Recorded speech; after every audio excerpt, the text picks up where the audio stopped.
Yeah, I can see from here, thank you.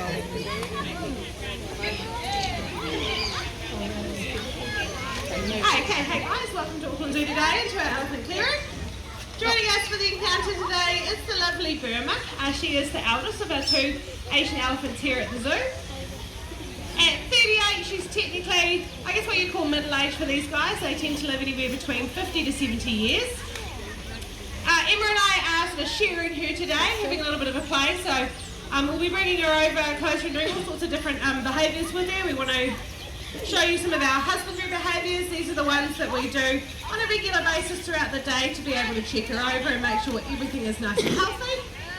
Bit of stretching happening here at the moment. Helps pushing into those hips and also stretching out those muscles in the front legs. And a lot of behaviours that help, I guess, maintain her health and keep her as fit as possible and as comfortable as possible when she likes to run around and get up to.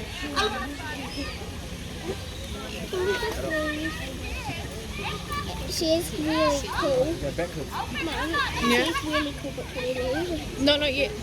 Sorry guys, seem to be having some issues with our mic. We're going to see how we go. Do you want to go and start from And scratch? hopefully we can make it through it, but it may die on me again. So what I was saying is running through a few of those different behaviours and giving Burma a little bit of exercise and play and fun at the same time as well. It's really important to keep her mentally stimulated as well as physically stimulated and of course emotionally supported through everything as well. Angelee's hanging out inside, she's having a little bit of a session in there with Andrew. For these two it is important to remember living with each other 24/7. I guess as for us it was really apparent when we were in things like lockdown that it can be a little bit too much sometimes. So they do enjoy their space away from each other and that's why we like to give them the opportunity to have that separate time and that one-on-one time with us as well. And then of course they can come back together to play and relax and enjoy and eat and all of those things as well. Gonna move some of those long way there, are you, Boo? Keep moving it this way. As you can see, the intelligence that we're working with is pretty amazing. Elephants have a very complex brain.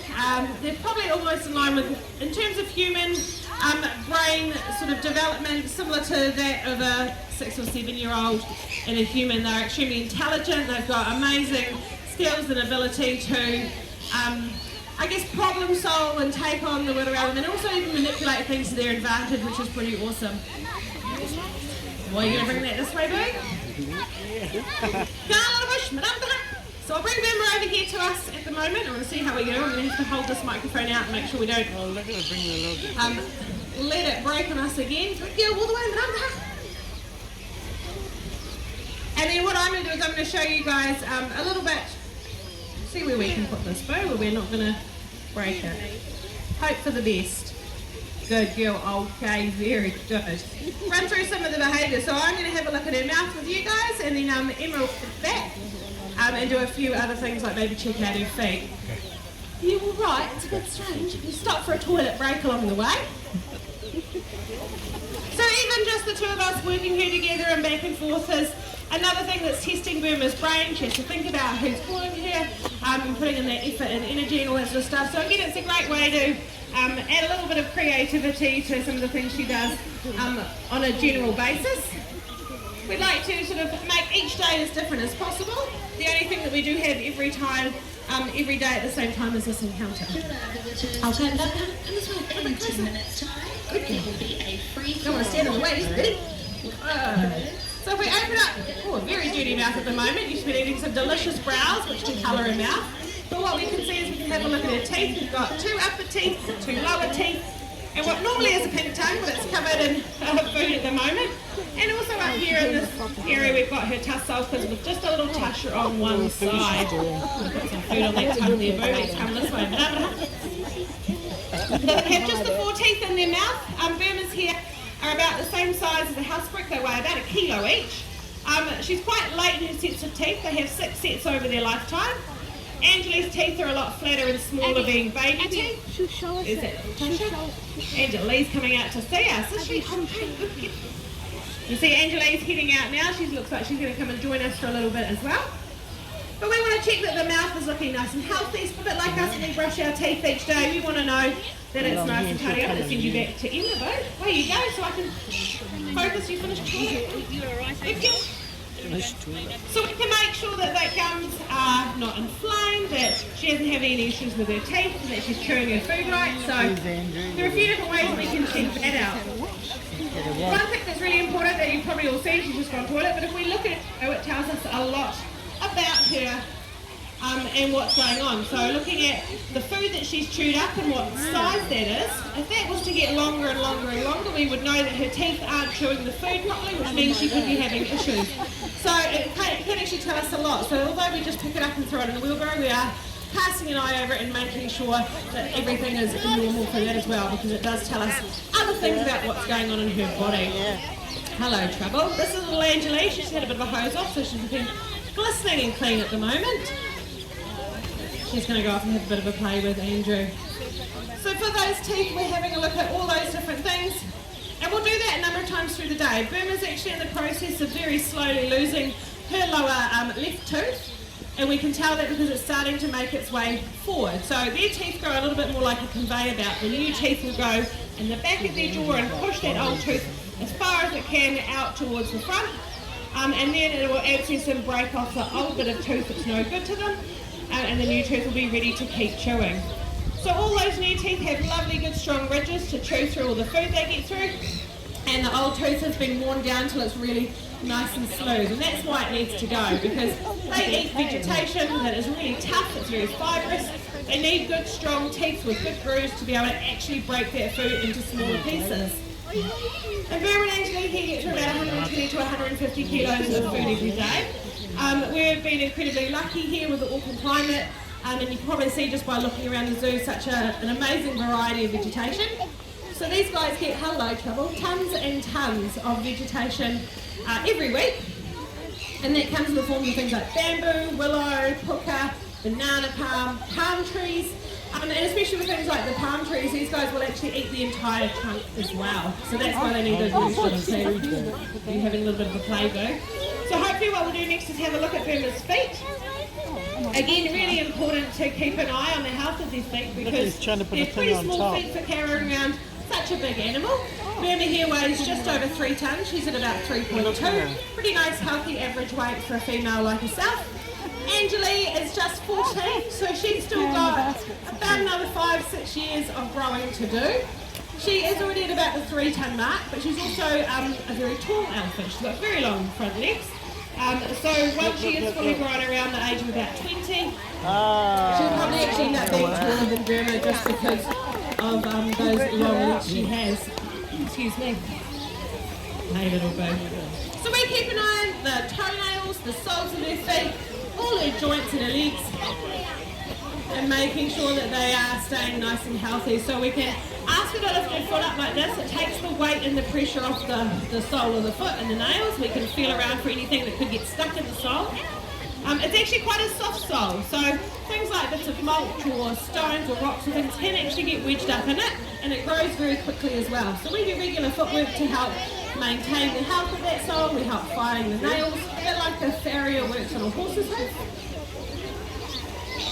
And then of course encouraging lots of movement on natural substrates is already helping keeping them nice and healthy as well. Now for Burma, as she gets older, we want to look after the rest of her body, so as long as doing regular footwork, she also gets daily massages with an equissage. That is ultimately a horse massage machine. We're really lucky, it happens to fit perfectly over her shoulders and her hips. And we have a handheld unit for those lower legs as well. So that's all about giving her a deep tissue massage, stimulating the blood flow, which is all about keeping that blood moving and keeping those areas nice and healthy. And it's a great way to help her feel a little bit better, especially if she's had a run around and a play with Anjalee. Or on the other hand, having a massage really gives her sort of more get up and go to have a run around when Anjalee likes to really tear around the paddock, have fun, push the logs, play, roll around and jump in the pool. It's a great way to keep her moving and keep her body nice and healthy. All the way, little boo. Keep going. Just listening to a few different things. You may have noticed, but we used to have a large amount of pine trees up on the hill behind us, and they have taken them all down over the last few months. So that was a bit of a process for these guys, dealing with the stress of the sound of chainsaw and trees dropping because they were being felled as a whole tree. There's still a little bit of work going on up there, so every now and then that can be quite distracting for these guys. They can feel vibrations through machines that are being used, and hear noises, and sometimes with wind or the weather, it can actually move those around. It makes them hard for them to orientate what's going on. And sometimes she's listening to those things, just at the moment, checking in, and then coming back and focusing on us again. Away you go, little boo. Now, Anjalee's come back out, eating some delicious banana palm, aren't you lucky? And then what we've got just behind Anjalee is, of course, our 2 crates. So, more than likely you'll know by now that our 2 lovely elephants will be leaving us this year as they head off to new homes in Australia. Now, it's important to remember, as I've probably mentioned throughout the encounter, they are individuals, and although they live together here with us as companions, it's quite a different bond to that they would have as a mother and a calf, sort of having that maternal bond. And because they do enjoy their time apart, it was really important for us to take into all these things into account when we were looking for new homes for them. And that's when the decision was made that they're actually going to do better individually because their needs are quite different. And the homes that they're moving to will be for the rest of their lives, and as I mentioned at the beginning, they live anywhere up to about 70 years. So it's a pretty long time, especially in Anjalee's case. So they'll be travelling in these crates as they make their way to their new home. So what we're doing at the moment is a number of different crate sessions through the day. So you might see the crates open in the area, open to them as well. We're working on getting them nice and comfortable in there because they'll be travelling inside them, and those crates are going to be lifted by cranes. They're going to be travelling on trucks. They're going to be flying on large aeroplanes. It's a lot to deal with, so it's quite a long process to make sure that they become nice, safe havens for them. They feel really comfortable, and that's going to help them get through the next sort of leg of their journey. Now, Anjalee, while she's enjoying some delicious food at the front, is heading off to Taronga Western Plains Zoo. That's out in Dubbo, which is inland New South Wales. For Anjalee, it's really important at 14 for her to have the opportunity to breed. Now, unfortunately, we've had a number of attempts over the years through artificial insemination that haven't been successful, but we've also found out a lot about her, and as luck would have it, she's not a normal elephant. So, unfortunately, when that information came to us, it was a little bit late in the picture with everything that was happening, and of course, with something like COVID hitting, it's really affected us a lot more. The logistical challenge, I will say, rather than nightmare, of organising an AI here in New Zealand with the only 2 elephants in the entire country. It's quite a tough thing to do, being able to get samples flown in within a very limited time from Australia and having specialists that come all the way from Germany. So of course, with travel shutting down, it made it pretty much impossible for us. So Anjalee's going to a breeding herd at Taronga Western Plains Zoo. There are a couple of females there with young calves on the ground at the moment, and they also have their male going there who is proven to be able to breed, which is fantastic. So we're going to give her the best opportunity to naturally breed and hopefully have a calf of her own, and then have that calf with her as she herself grows up over the next few years as well. So be able to stay tuned and hopefully, fingers crossed, hear the great news. It's a bit of a long process because obviously once she settles, she still needs to fall pregnant, and then a pregnancy lasts 22 months. So we're still really a good couple of years away from hearing that news of a calf on the ground. But it's something that we're all hoping for her to sort of happen. Now, Burma here being a little bit older, and for her, she's been with us 30 years at Auckland Zoo, so she does rely quite heavily on the sort of intensive management program that we have in this free contact environment. So working in and around her, and it's really important for Burma. And we want to make sure we can give her that continuity of care. So she is heading off to Australia Zoo, and they have a herd of 4 young females. So she'll be able to take on that sort of maternal role there. And hopefully all of the herd matriarch with all her experiences, they do. And they work in a free contact program just like this. So they're in and around the elephants each day. They have some great areas to walk through and bush to graze on. She just has to get used to the new sounds of the Australian wildlife and learn all those skills about looking out for things that she'll sort of bring back to her as she gets out there. And of course she's also got a number of keepers there that have all worked with her previously, which is going to be great for familiarity and of course rebuilding those sort of relationships relatively quickly, and that's all going to add to the support for her as she moves into those older years. You can see Burma here just having a lay down at the moment and wriggling around, aren't you, Boo? We're getting up, we're getting down. These guys do actually sleep laying down, so it's a completely natural behaviour. They will lay down and rest, to dust bathe, all of the sort of fun things. You'll see them when they're throwing themselves around in the pool as well. But each night they lay down to sleep anywhere from sort of about 2 to 6 hours. So at the moment they both prefer to sleep inside under the heaters. The mulch bed is installed closest to the window. But otherwise, when it is warm summer weather, especially it's quite humid here in Auckland, they do actually prefer to sleep outside under the stars. And then in between sleeping, there's a little bit more feeding and resting and hanging out. So on a lovely sunny day like today, you'll probably see Burma enjoying a little bit of a snooze standing up. But to get that really good deep sleep, she will lay down and enjoy that rest. Takes a good amount of weight off the feet.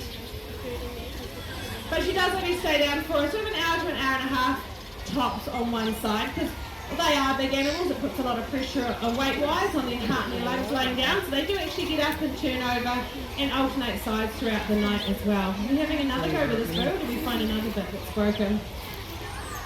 Burma loves the challenge of balancing things, so it's something that we can do that she is really into. And she gets quite excited about the challenge of feeling the weight of the object, how it's going to sit. She needs to think about it. It's all that kind of natural problem solving, just the same as if they were problem solving how to get to food that was high up in the canopy once they needed everything below it. And that's where you see things like our logs or our rocks around the enclosures. Those are the kind of items that they use, especially in the wild, to reach areas and can make themselves a little bit taller and help them get to that food that they really want. Well done, Boo. So sometimes we do come in and find a log that was down the front when we left, somewhere down the back in the overhanging branches, and some remnants, or evidence we call it, that they've had a good feed from some of the trees overnight. It just really shows how amazing that they are, not just with their ability for, I guess, comprehension, intelligence, but also their social side, the affectionate side, and all of that as well. We've been really lucky to have Burma and Anjalee here as advocates for their species for so many years. And that's really what their role is, for you guys to be able to see them, be amazed by them, connect with them, and then hopefully want to go out and help those animals in the wild that are doing it pretty tough. So by coming and seeing us and buying your tickets, you are contributing to our conservation fund. We support a huge range of projects, both locally within New Zealand and around the world. In terms of amazing elephants like these two, we're doing the schools awareness program for our Sri Lankan schools, and also working with some amazing researchers, which are radio collaring wild elephants, and really learning as much as they possibly can, because once we know more about them and really understand what's affecting them, how they move and how they live their lives, then we can really make the right way to be able to look after them in the future. And that's really what we want, to secure the future in the wild for endangered species like these guys. So thanks for coming along and supporting us. You will still have a little bit of time to see these guys. They're not heading away just yet, though we don't have our dates confirmed. With everything like COVID that's sort of kicking off again makes life a little bit difficult. But you do still have time to keep coming along and seeing them, and of course honouring them by joining us here at the zoo and the role that they've played in supporting those animals out in the wild. I'm going to finish up there, guys. Feel free to stick around and enjoy them a little bit longer. Otherwise, don't forget there are other encounters going on throughout the zoo today, so please make sure you make your way through the zoo, enjoy our encounters, see our amazing wildlife, and hopefully we'll see you all again soon. Thanks.